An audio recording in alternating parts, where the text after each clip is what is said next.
Let's move on to Trevyon Green. Redshirt junior, 6'8", 340. Shows a lot of talent, a lot of skills. But in my opinion, I feel like he's got a lot of room for improvement, a lot of room for growth. Started, almost all of the games last year. I think he started all 13.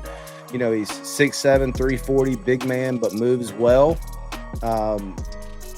I feel like, though, he's still got room to improve. Trevor, what's your thoughts on Trevyon Green and where he might could fit along this offensive line? I think he'll definitely be one of our tackles. Massive guy, 6'8", 340. He's one of the guys you want walking off the bus first, walking in the hotel first, leading the way. I think that one thing that will hopefully be huge for Big Trey is the new strength and conditioning staff. Because I think last year he was a little big. I mean, it's hard when you're 6'8". I think he could have cut down a little bit. We got him listed at 340. I want to say he probably was a little bigger than that. And if I remember correctly, when he was being recruited, he was over 400 pounds. And the staff told him, hey, we need you to cut down some weight. He lost a lot of weight. We offered him, and then he came over. But this is your NFL tackle, boys.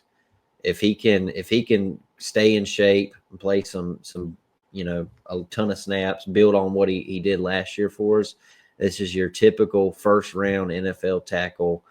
And when you clone a guy or build an NFL tackle, this is what you're looking for.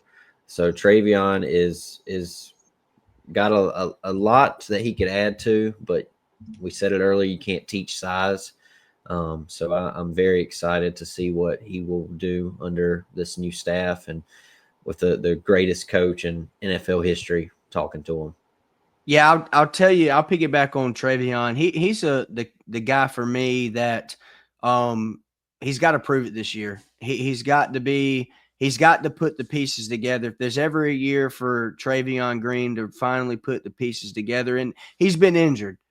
Since he's battled some injuries early on in his career. I remember running into Trevyon after one of the spring games when Mac was the coach, and just seeing that dude in street clothes, he's a beast of a human.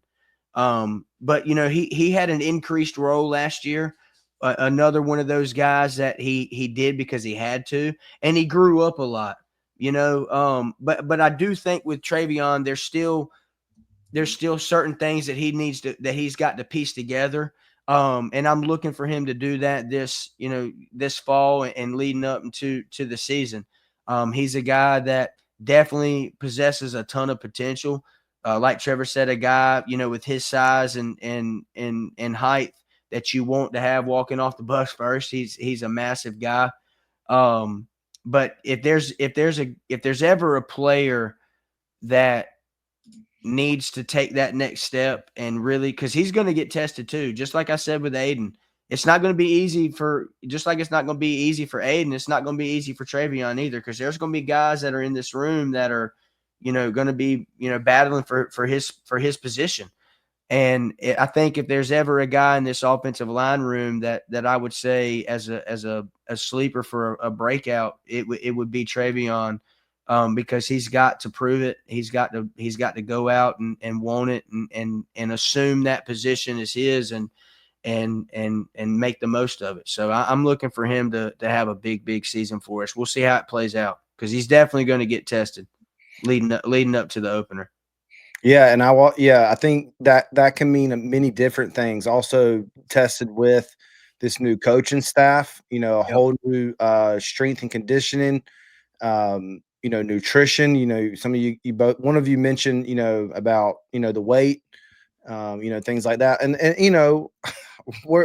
none of us are around that size. So, I mean, their plates increase so much than ours just to be able to stay healthy, right? So, like, it's got to be hard to manage, and then everybody's makeup is different, right? But this is, like you said, this is his prove it year, and I mean, he's got all the things right here for him to grab onto it. He's just got to make that step. One thing I will add about Trevyon is while he was battling some injuries, like I mentioned a couple times, a few minutes ago, Carolina, we've had the luxury of having some veteran guys on our offensive line here previously, and he's played behind and learned from, the Corey Gaynor and Spencer Rowland, those guys that were around Carolina for a while. So he knows what it means to have success on that offensive line and how important that position is to the success of our team. I'm definitely looking for him to have a big jump this season. Hey Tar Pit crew, thanks for tuning in today. You just heard a clip from a recent episode where we broke down one of the key position groups. If this episode hit the mark, do us a favor, like it, drop a comment, and share it with a friend. That kind of support keeps the podcast rolling. You can catch full episodes of the Tar Pit Podcast on Spotify and YouTube. Don't forget to follow and subscribe today. The Tar Pit Podcast is proudly powered by Untapped Sports Network. Thanks for listening, and as always, go Heels.